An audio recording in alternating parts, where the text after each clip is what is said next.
talk about Bruno. Hey tout le monde, Alicia, hey, up in here. Let's go pour une nouvelle vidéo sur cette chaîne et je vais vous faire un petit récap du Nicki Day. Voilà, parce que vous savez que c'était le grand retour de Nicki Minaj sur scène au Essence Festival. Donc cette vidéo va parler de ça, je vais vous dire ce qui était le plus important, les highlights de la soirée avec les petites polémiques, les petites surprises et aussi, enfin bref, vous avez compris. Let's go pour la vidéo. Comme d'habitude, mettez la cloche et abonnez-vous parce que j'arrive sur vous à n'importe quel moment. Et on est parti. Let's go pour le Nicki Day. Hey, abonne-toi à la playlist What's Up Girl sur Spotify. Elle est mise à jour toutes les semaines et tu trouveras toutes les nouveautés féminines, bien sûr, US, FR et même parfois worldwide. Hey. Hey, what's up, girls? It's your girl.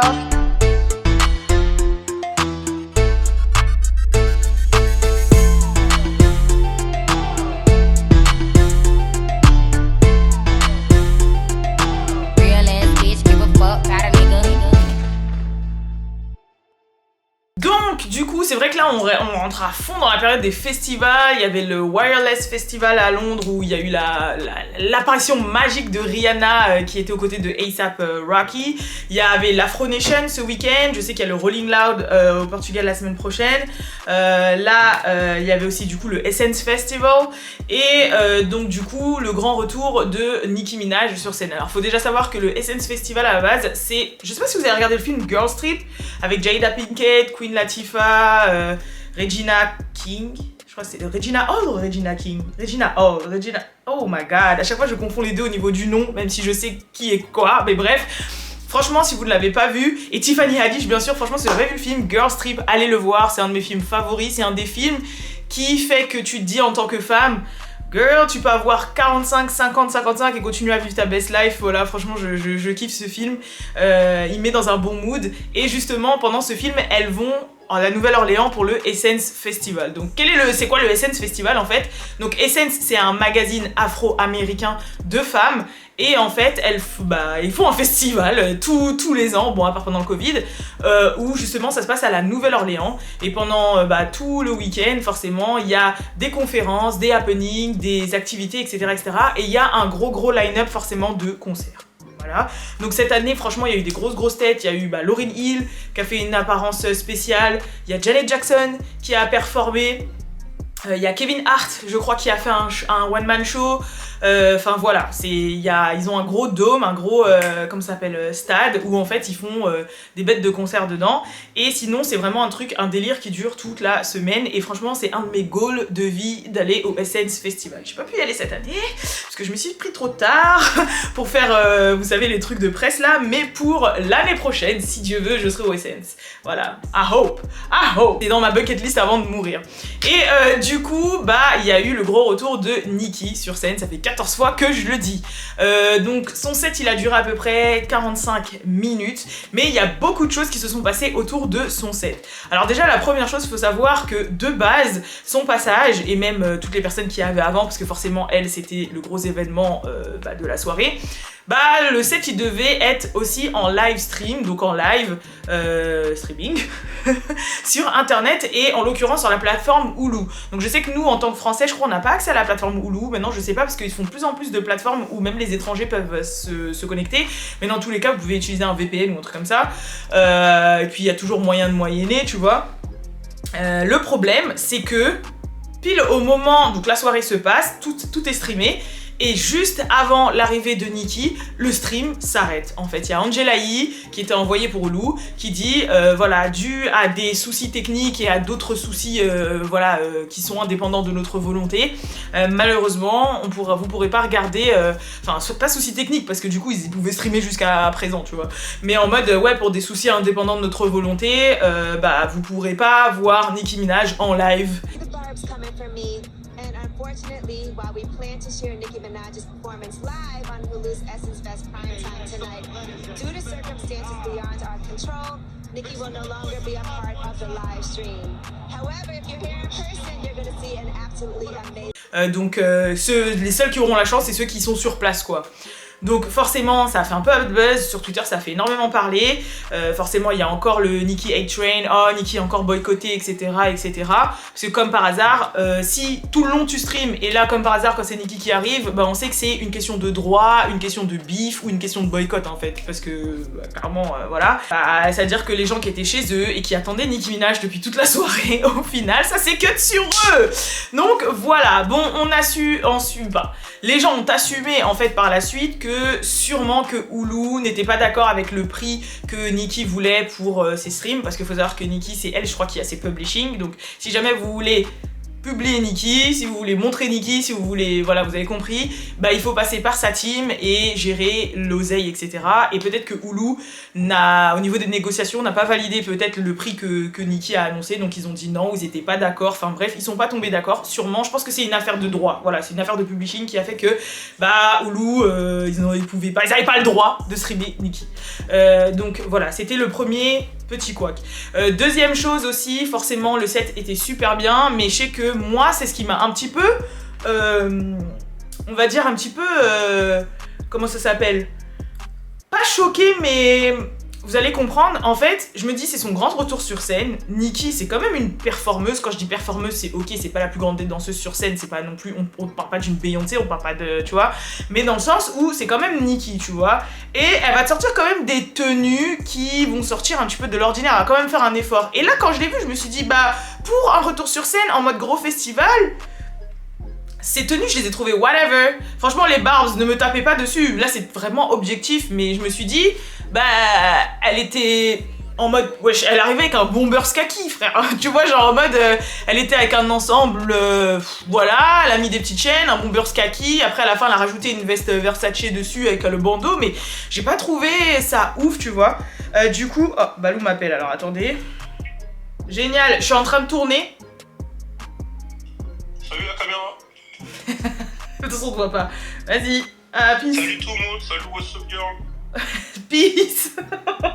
Et en fait, pendant son set, elle a déclaré qu'elle avait... Désolée pour cette petite coupure, excusez-moi. Et en fait, pendant son set, bah, elle a déclaré qu'elle avait eu un problème de wardrobe. Bah, en gros, qu'elle avait eu un problème de vêtements, en fait, d'outfit. Donc, que techniquement, ce qu'elle portait là, c'était pas ce qui était prévu qu'elle porte, en fait. Et là, je me suis dit, ah, that makes sense.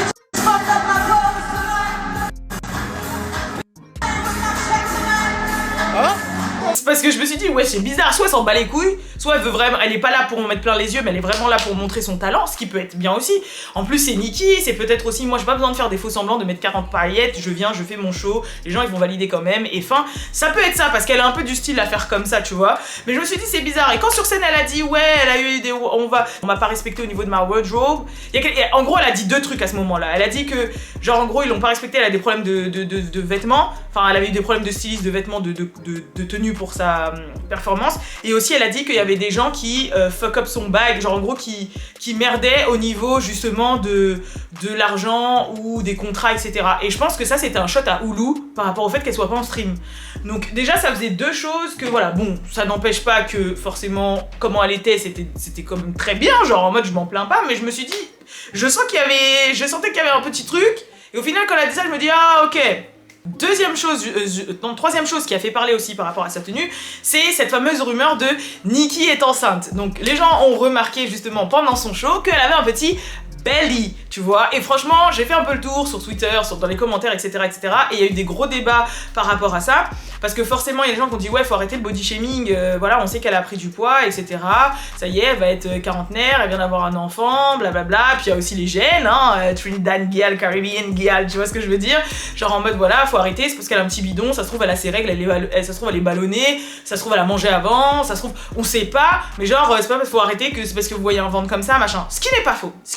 Après il y a quelqu'un qui avait souligné, j'ai vu, là ce que je dis c'est ce que je reporte, ce que j'ai vu, hein, qui a dit ouais mais elle rappe, donc forcément quand elle rappe, on voit quand quelqu'un aspire, vous savez genre c'est ta-ta-ta-ta, ta-ta-ta-ta, et en fait dans les vidéos qu'on voit, quand elle rappe, bah on voit pas son ventre forcément s'aplatir de respiration, on voit qu'il reste comme il est en fait, qu'il reste bien rond, et que par rapport à où est située la rondeur, du coup ça voudrait peut-être dire que vraiment elle est enceinte parce qu'on voit qu'il n'y a pas forcément de fluctuation dans les aspirations de son ventre en fait. Franchement les gens ont vraiment été très loin, mais c'est pas bête, c'est pas bête. C'est vrai que ça ne veut rien dire. Mais le problème, mais encore une fois on ne sait pas si c'est un troll ou pas, si Nicki elle troll ou pas, mais justement dans les contenus qui ont été publiés sur sa supposée grossesse, il y a une vidéo qui a plus tourné que d'autres et le mec a mis en titre ouais Nicki Minaj is pregnant et Nicki a liké ce TikTok en fait, elle a liké la vidéo. Donc du coup les gens l'ont pris comme une confirmation tu vois, mais le problème c'est que tu sais pas si elle a liké pour troller en mode ouais je suis pregnant mais gros j'étais juste ballonnée tu vois, mais elle a liké, ou soit elle a liké pour dire ah t'es sur quelque chose là, you onto something, et en réalité elle est vraiment pregnant, on sait pas, sachant que moi je sais que on a pu remarquer dans le game que, en général, les gens, surtout les célébrités, quand ils font des enfants, ils aiment bien les faire back-to-back, genre dans les 1 an et demi, 2 ans après. Là, on le voit avec tous les gens de la télé-réalité qui ont 2 enfants en bas âge, 3 enfants en bas âge, et les gens en général qui font des enfants 2-3 ans, enfin 1-2-3 ans après. Après, je sais pas forcément les gens connus, parce que j'avoue, moi par exemple et mes frères, on a tous 3 ans d'écart à chaque fois, mais en général, une fois que l'autre il est rentré à la maternelle, tu vas enquiller sur l'autre. Mais souvent c'est rapproché, donc c'est possible, sachant que Papa Bear va sur ses 2 ans, qu'elle a enquillé direct sur son 2e enfant. Ce qui est possible aussi. Mais en même temps, il y a son album qui va arriver, il y a son documentaire qui va arriver, il y a plein de choses qui vont arriver, donc... I don't know, mais après ça peut être juste, non, elle a toujours son petit belly. Moi déjà, quand c'est ma semaine de ragnagna, je prends 2 à 3 kilos et j'ai un ventre de femme enceinte de 3 mois, donc c'est possible que ce soit juste ça en fait. En plus, vu la ceinture où est-ce qu'elle était située, c'est possible que ce soit juste ça. Donc en tout cas, on ne sait pas. N'hésitez pas à dire dans les commentaires ce que vous pensez, est-ce qu'elle est enceinte, est-ce qu'elle est pas enceinte, blablabla, même si bon, au final, qu'elle le soit ou qu'elle le soit pas, c'est sa life, et dans tous les cas, on sera très content pour elle. Ah oui, il y avait un petit truc aussi que je voulais rajouter sur sa rumeur d'être enceinte. Après, je sais pas, j'ai jamais été enceinte.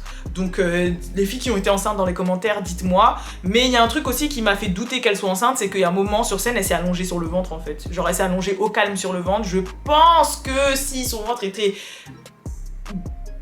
comme il était et que c'était dur parce qu'il y avait un bébé dedans, peut-être qu'elle ne se serait pas mis sur le ventre sur un sol dur de scène en fait, tu vois. Donc voilà. Sinon, en 3e événement, forcément, il y a la venue de Birdman et de Lil Wayne à ses côtés, tu vois, Young Money Till the Death of Me. Voilà, comme elle dit dans son son Up All Night avec Drake, ok. We pop bottles in my team. Young Money Till the Death of Me. Bref, on s'en fout. D'ailleurs, quand elle a fait ce son, les gens, ils étaient là. Woo, fuck, I look like ho. I look like yes, and you look like no. Franchement, c'est ce couple-là, à chaque fois, il me... Bref, et du coup, ouais, voilà, ils ont fait leur apparition, et Lil Wayne, bon, Birdman est resté vite fait, et Lil Wayne, il est resté quand même un petit moment, hein. Franchement, il est resté vraiment un petit moment, on sait que, voilà, c'est sa petite, comme elle dit, voilà, je pense que c'est sa petite jusqu'à la fin, clairement jusqu'à la fin, donc voilà. La dernière chose qui en est sortie, qui a fait énormément parler, c'est ce fameux bif avec Kanye West, ce fameux pic avec Kanye West qu'elle a sorti, donc en fait, forcément, c'était un mash-up de tous ses hits, parce qu'une performance de 45 minutes avec le catalogue qu'elle a, c'était sûr qu'elle pouvait faire un mashup que de ses hits. Et il y a un moment où Monsters devait passer, Monsters est venu. Et en fait, elle a cut Monsters et elle a eu un message très clair. Elle a dit « I'm monstered out !» C'est-à-dire, en gros, j'ai quitté Monster, en fait. Genre, ouais, je suis partie.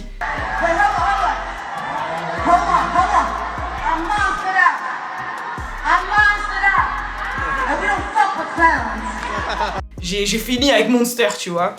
Et en gros, elle a dit ouais, parce qu'on fuck pas avec les clowns. En gros, ouais, nous, vous avez compris. Genre, vas-y, on valide pas les clowns en fait. On traîne pas avec les clowns, on traîne pas avec les connards. Genre, frère, we don't fuck with clowns. Les gens ont compris que forcément, c'était pas un shot ni à Rick Ross ni à Jay-Z, etc. C'était forcément un shot à Kanye West. Donc, les gens ont rapproché ça, encore une fois, en rajoutant Cardi dans la sauce, en disant ouais, c'est parce que Kanye, il a sorti un single avec Cardi, comme par hasard à ce moment-là, et du coup, elle valide pas parce que ça veut dire qu'il est du côté de Cardi et que machin. Mais moi, je vous dis, je pense pas que ce soit ça, parce que Nicki a rien à foutre. Enfin, je pense pas qu'elle soit à ce niveau-là, je pense pas que ce soit ça. Moi, je pense qu'elle ne fuck pas avec Kanye depuis le sale coup qu'il lui a fait avec Nobody, en fait. Genre, je pense que c'est ça, c'est Nobody, elle a pas supporté. Et franchement, c'est vrai qu'il lui a fait un coup de... Mon avis, déjà vous savez que You Ain't Fuck Me, You Fuck Nicole Body, The New Body, tout ça là, vous connaissez bien évidemment, qui avait même pété sur TikTok, et le son a buzzé alors que c'était un fucking leak en fait, c'était un leak, c'était même pas la sortie du son original, tu vois, et le son a pété, et bien évidemment c'est le couplet de Nicki qui était le meilleur couplet, et c'est ce couplet là qui a pété. Et il faut savoir que ce son de base vous devez sortir, sauf que Kanye il a fait réécrire 4 fois son couplet à Nicki. Et elle avait dit dans une interview qu'en gros, Kanye lui avait fait réécrire 4 fois parce que comme il était dans sa phase journée, je suis religieux de ouf, je veux plus boire, je veux plus fumer, je veux plus dire de gros mots, etc., etc., je veux pas que ce soit vulgaire. Donc il a fait réécrire 4 fois à Nicki. Moi je pense qu'il lui a fait réécrire parce qu'en fait, à chaque verse qu'elle lui a envoyé, son couplet était meilleur que le sien. Moi je pense que c'est ça. Et à la fin, au final, il n'a pas sorti le son. Il n'a fucking pas sorti le son, et le son, quand il a leaké, bah il a buzzé de ouf, et ça fait que bah forcément Nicki ne touche aucun droit et ne touche rien sur ce son, c'est un leak, tu vois. Et le son, s'il serait sorti commercialement parlant, bah je pense qu'il aurait été disque d'or platine, ça aurait buzzé, ça aurait été un hit, ça leur aurait fait de l'oseille à tout le monde. En plus ils avaient déjà clippé le son, et il l'a fait réécrire après. Etc. Et au final, il a dit ouais, non, je vais pas le sortir parce que ça colle pas avec mon mindset de maintenant. Là, je suis en mode sage, religieux, je veux pas de vulgarité, je veux pas de gros mots. Et comme elle a dit dans son interview, et quelques mois après, elle va sur le podcast Dream Champ en train de s'allumer un blunt de ouf, genre en gros en train de fumer de l'herbe et en train de boire de l'alcool. Et elle dit frère, en fait, tu te fous de moi, tu te fous de moi. Là, on est passé à côté d'un hit de ouf, et tu m'as dit non pour ci, ça, pour au final t'afficher après et refaire le mec, je dis des gros mots, je bois de l'alcool et fume de la drogue. Et là, bah, le single avec Cardi sort, sachant qu'en plus il faut savoir que, à ce qui paraît, ce single avec Cardi, c'est un son qui date d'il y a 2-3 ans en fait. Qu'elle a sorti que maintenant, mais que c'est un son qui date quand même, genre qu'elle vient pas de le film, qu'elle ne vient pas de l'enregistrer. Après ça reste à confirmer, mais bon voilà. Et moi j'avoue, à sa place à Nicki, j'aurais le mort en fait, j'aurais grave le mort, ok. Kanye il est comme il est bipolaire, ce que tu veux, mais frère ça reste ma carrière, ça reste mon bag, t'es en train de faire quoi là? Et à mon avis j'avoue, tu voyais tout le monde sur Instagram, tout le monde sur TikTok en train de jouer le son, paf paf paf et tout, et t'es là et tu dis, putain, le son je peux ni le faire sur scène, il est pas sur les plateformes de streaming, et tu vois que le truc pète en leak. Non franchement moi aussi j'aurais le mort de Kanye. On dit que le couplet de Nicki Minaj sur Monster c'était le meilleur couplet du son encore, et que c'était le meilleur couplet tout court, et c'était un de ses meilleurs couplets de sa carrière, tu vois. Et malgré ça elle a dit non fuck à Monster Out, pour dire qu'en gros elle a pas besoin de ça, tu vois. Même si c'est le meilleur du meilleur de à ce qui paraît du meilleur, c'est fini gros, t'as joué avec moi je vais pas t'apporter d'argent non plus en fait, tu vois. Sinon le set à part ça, il était bien, il était mignon, elle a fini sur Moment for Life qui est un de mes all-time favorite sons de toute ma vie. Voilà, je pense que quand je mourirai, le plus tard possible, je demanderai à mes enfants de jouer ce son.